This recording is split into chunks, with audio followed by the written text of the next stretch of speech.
سڵاو و سەرێ ساڵانە لەوە پیرۆز بە مە پێخۆشە جارەکە دی دەگەهینە دیدارەوە دە بەرنامەکە دیە لە هەفگەهاندنا کورداندا.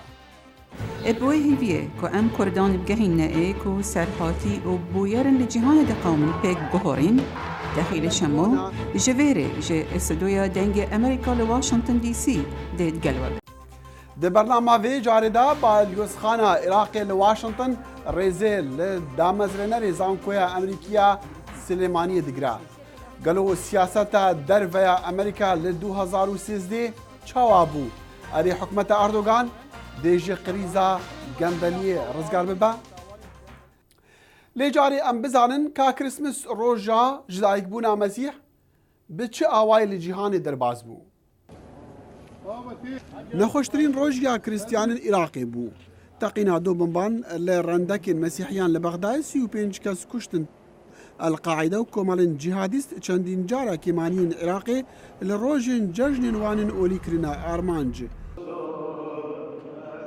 لسوريا نفيجا ججني لكنيسين شامي وحلبي بري تندو تيجيان بو ودر اخستنا خلكي جناف ديوارن هرفين جا انجامي هريشكا فروكان بلكو چجه جه باشورا سودان يا برانيا مسيحيان آلوستر نبون جه 3000 كسان خواله کمپین نتوین اگرتین پنابران گرتین جبرتون دوتیجین سران سری وی ولات مسیحی نو درزبوی لتاگلوبانی فلیپینی باجار بربطوفان کفتی خلکی با آواین جدا شاهی کرن خانمان آف باش دزدکرو زاروگ دناف گلیشی دال تشتان دگران دیگل هندی جی دنگی موزیکا کریسمسی جی کنیسه اندهات افجا اگر کسک بیوار با یان بمالو حال با لیقت بیهی وینا با لباجار کراچی پاکستانی زنگین ججنی لدکان لددان لدمی کوچک داران نوبداری لکنیسه اندکر لبیت لحم زنگین کریسمسی لروجکا روحنو گرم لیدان بو پیشوازی کرنا کو مالن اولداران لروما پاپ فرانسیس یکم جار وکا ریبری کنیسه کاتولیک نویش کرو دعاین کریسمسی هرچا بتن أفا روجا كيف هيفيانا هيفين كو قد نهينا الرفاندن أفجا هيفين فادر فراست يه دو توبيسكا موسكو دابا يان يارين آغرين مكسيكو با يان سنتاي أمريكي لشافين بفري دياريان جزارو كان رادينا كريسمسا هري سرنج راكيش يا أستراليا بو خلكي برفدان قصتا دف آفان دكر دقل باي بيلين دريايا واندارا كريسمسي دخیزی داده چکاند. تماشاوان هجا قریزا کامازن و روجان لی ترکیه پیدا بویا پشتی گرتنا کرن چند وزیرین حکمت رجب طیب اردوغان بتاوان برتیل ورگرتن و گندلیه او قریز بو اگرا دزجکار کسرانا 3 وزیران. Gelişmeler nedeniyle سرک وزیر اردوغان گوهارتنین حکمت خو وسا شروع وکرین. داخواز جهنک وزیران هاتا کرن دزجکار کشان خو بدن جبر پیش وچونین نو. هناك جوان جبر هالبجاترين شارداريان وهناك جي ببريارا من بون هر لوي دمي خو پیشاندان ديجي حكمتي لچن باجارن تركيا بردوام بون جبر شرمزاريين حفتيا بوري اردوغان ده وزير خو غارتنا كورين وزير نافخو ابوري دناف 24 كسان دبون هاتن گرتن بتاوالن گندلي و برتين ورگرتنيو نها دادگهن ولاتي دزبه مازنترين و كورينان كريا سبالت باقش کرنا دراوي جي ايراني وشكاندنا تولين نفنتوي لدجي إيراني أردوغان و آك بارتي بزافا گولن و ريبري وي فتح الله گولن بدرست کرن و آزراندنا في قريزان نها تاوان باردكن قالو حكمتا أردوغان وي جوي قريزي رزگار ببا ما بريكا سكايبي اف بسيار أراستي باريزر و سياستواني كرت كامران جيكي كان كر ويخو خلاص بكن احتمالك مازن لي ببرندارية كمازن ببرندارية كمازن جبر قوتا اردوغاني كي كارب شر لشكر بكي كارب شر اجوارن جروبين راديكال بكي وشر جهبه بكي هندك ببشجريا جماعتا غلام بو جماعتا غلام دوج مي باسكر هيزان دولته دا عدالته دا امنيته دا قالك بخورتو بقوته ايرو ديار تحمل دولته جهازن اورغانيزي هيزن جروبين اورغانيزي وغلان ولشكر تحمل دولت جر نمایی لعینی وقتی اوانجی معلومات پرمزند دست واردنه لدیجی در دور اردوغان بلکه نه دیجی شخصی لدیجی در دور اردوغان جبر أو شرا وببرندارية كمزن بتهبب بله وزعيف وجاب رزقا بله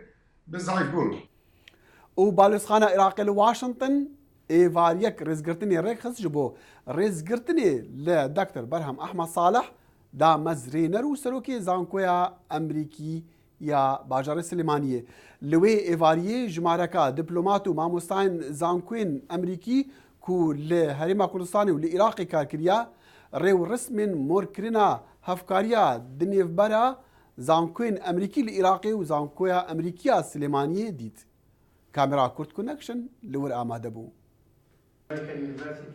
بالوزي عراقي لقمان فيلي بالكشان دسر گرنگيا هفكاريا أمريكا وعراقي دواري پرورده دا وكارو بزاف جبو گشپیدانا زانکوین عراقی و گوجی نها پتر جه 800 خویندکارن عراقی لزانکوین امریکی دخوینن.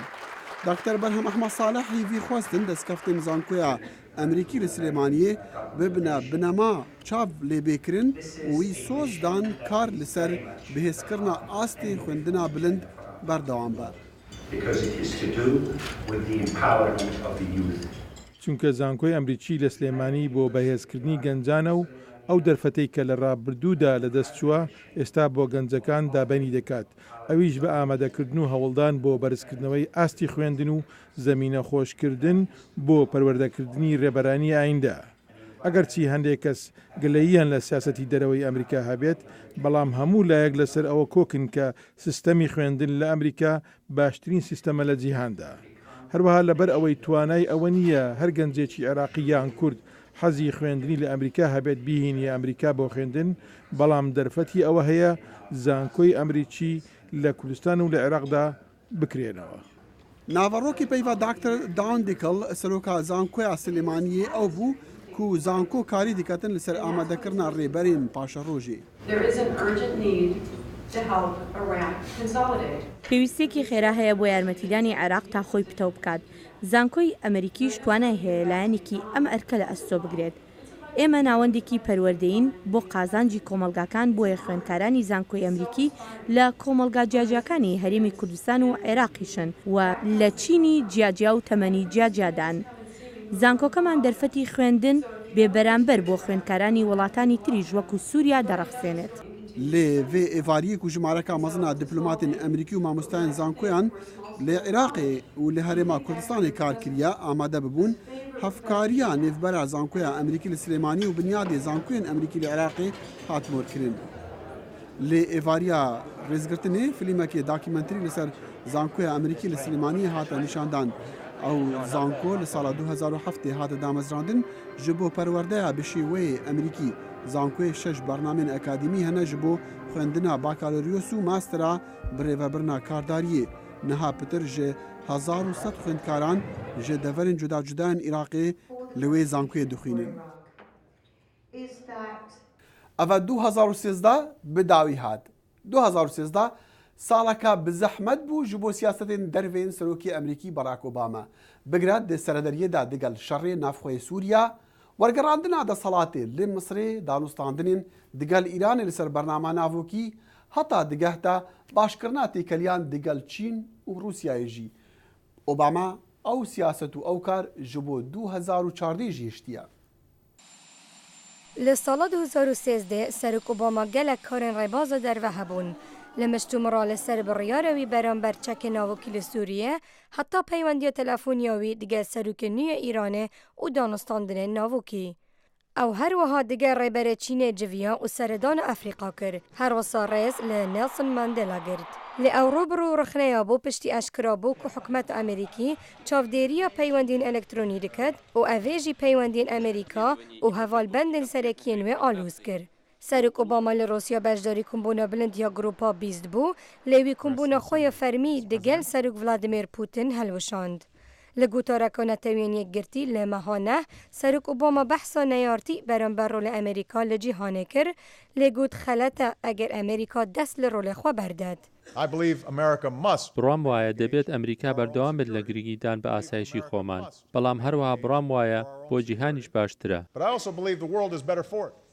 دانیل سرور لە بەشێڤە کولینە نێڤنەتەویە پێشکەفتی لە زانکۆیا جانز هاپکینز دبێژە لە سووریە برێز ئۆباما سەرکەفت لە دەستئانینە ڕێکەفتنە نەهێلانە چەکێ ناوۆکی بێ کڕیارên leşkerî لە هێژgelek tiştên dinmayîne. زیادبوونێک هەیە لە ئاستی زاڵبوونی توندڕەوان لە نێو ئۆپۆزیسیۆندا و ئەمەش کێشەیەکی زۆر مەترسیدارە بۆ ئێمە ئەگەر بێت و ڕژەمی بەشار ئەسەد لە هەر کاتێکدا بڕوخێت هەروەها دەبێت تەماینە ئارامی لە وڵاتانی دەوروبەر چ عێراق چ ئوردن تورکیا و لوبنان ئەمانە هەمویان لە بەردەمی ئەو مەترسیەدان. Iraq, Jordan, Turkey, Lebanon, all at risk. هێدرکانلی لە ناوەندە لێکولینە استراتێژی و نێڤنەتەوی دبێژە هێشتیار نییە کە برێز ئۆباما هەر گرنگیە بڕێبازە دەرەوە ددەت ئان نە. لە نێوان شەرمەزاری دەستگای ئاسایشی نیشتمانی، خزمەتگوزاری تەندروستی و ڕاگررتنی کارەکانی حکوومەت زۆر لە ڕێبەرانی جیهان پرسیار دەکەن ئایا سەرۆک ئۆباما دەتوانێت بەسەر ئاستەنگەکانی ناوخۆدا سەرکەوێت تەنانەت سرنجیشی بخاتە سەر ئاستەنگەکان لە گۆڕەپانی نێونەتەوەییدا؟ لە ساڵە 2014 پرۆسیاوەکێشانە هێزن ئەمریکا و ناتو لە ئەفغانستانê dê berdewam bêt. Kanlî dibêje Amerîkî û cîhan dêberê xwe dene serok Obama da ku xuya bikit ka destkeft û têçûna wî li şerê dirêj û bixwîn çine. Di rawergirtina navenda lêkolîna Pew da xuya bûye piştevaniya Amerîkiya bû rolê welatê wan li cîhanê kêm bûye ku ev jî dibîte astengek bû biryara serok Obama di vê çendê da. Daniel Serwer carek din dibêje بە شێوەیەک لە شێوەکان گلەیی لێ دەکرێت بەوەی وەها دیارە دەسەڵات و کاریگەری ئەمریکا لەسەر ئاستی جیهان کەم بووتەوە بەڵام حەز دەکەم پێت بڵێم کاتێک لە خەڵکی دەرەوە دەپرسیت زۆر هەست بەو کەمبوونەوەی ناکەیت گەلێک وڵات هەن هێشتا زۆر لەژێر کاریگەری ئەمریکادان. ئاستەنگên zêdetir de hebin li sala 2014 li ser danûstandinên çekê navokiyên Îranê. Konferansa aştiye li Sûriye ku biryara li heyva ek bihête kirin û têkeliyên nezela li Efganistan. Herêz xendan dengê Amerîka. û Kongresa 113 Amerîka bê berhemtirîn kongresa welatî bû di dîrokê da. Her du civatan sînatûr û nêneran bi tinê 57 qanûn derbas kirin û Serok Obama ew pesend kirine. Şarazadî bêjin tevî ku koşka spî û civata sînatoran di destê dîmokratan dabû û civata nûneran di destê komariyan dabû lê karê wê kongresê yê 113 negelek bi serbilindî bû. ڕیفۆرمی کۆچبەری لە ئەنجومەنی سەناتی ئەمریکایی پەسەند کرا بەڵام لە خانی نوێنەراندا تەنانەت نەخرایە ژێر باس و لێکۆڵینەوە ئەم کارە پاڵی بە هەندێک لە چالاگوانانەوە نا بۆ چەندان ڕۆژ و بگرە هەفتە بە ڕۆژوو بن بۆ ئەوەی سەرنجی یاسادانەران بۆ مەسەلەکە ڕاکێشن. نانسی پیلۆسی سەرۆکی کەمینەی خانی نوێنەران ناومێدیەکانی ئەندامانی دیموکراتەکانی بەم جۆرە کورت کردەوە و دەڵێت ئەم شوێنە بێسەروبەر بووە.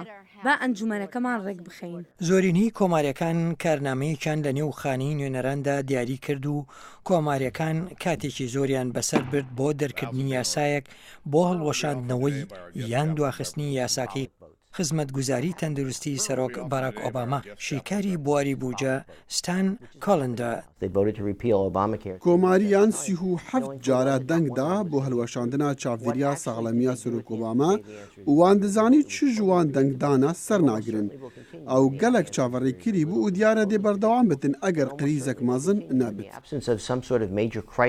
بەرهەڵستیکردنی کۆماریەکان لەمەڕ خزمەتگوزاری تەندروستی سەرۆک ئۆباما بووە مای پەکخستنی کاروباری حکوومەتی وڵاتە گرتوەکانی ئەمریکا بۆ 2 هەفتە لە مانگی دەی ئەم ساڵدا.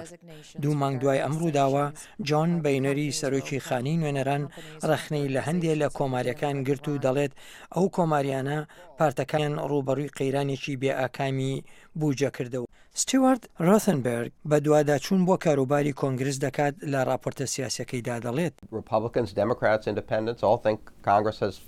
کۆماری دەموکرات سەربخوا هەموو دوێ باوەڕێ دەنا کۆنگرس سەر نەکەفت لەچەڕە سەرکردنا کێشێن هەری بزەحمەتێن وڵاتی وان قەرەباڵغ و ململانەیە سیاسی دکرد هەرێکی هەف بەرێخوا تاوان بار دکرد نەها باوەری بە کۆنگرسێ دنەزمترین ئازدەیە. جۆن مەکەینی سەنەتۆری لە مێژی کۆماری هاوڕایە و دەڵێت گەلی ئەمریکی کێم ڕێز و حرمەتێ لمەدگرتن ڕێژەیە پەسەندکردنا کارێمە نهج سادەیە دەماتوێ ڕێژەیە نزم دبینی ساڵین 1990 1970یان لە بیرامەدینن و ڕێژە دۆرێن 6 سادی بوو. سەنەتۆر جۆن مەکەین دەڵێت کەش و هەوای کۆنگرس بە درێژایی 30 ساڵم تایدا وەک بیرم بێت بە هێندی ئەم جاری ئەم دواییە ژەهراوی نەبوو. دەشڵێت دەبێت یاسادانەران ئەوەیان لەیاد بێت ئەوان دەتوانن سازش بکەن بەبێ ئەوەی سازش لەسەر پرینسیپەکان بکەن. سمکۆ عەزیز، دەنگی ئەمریکا.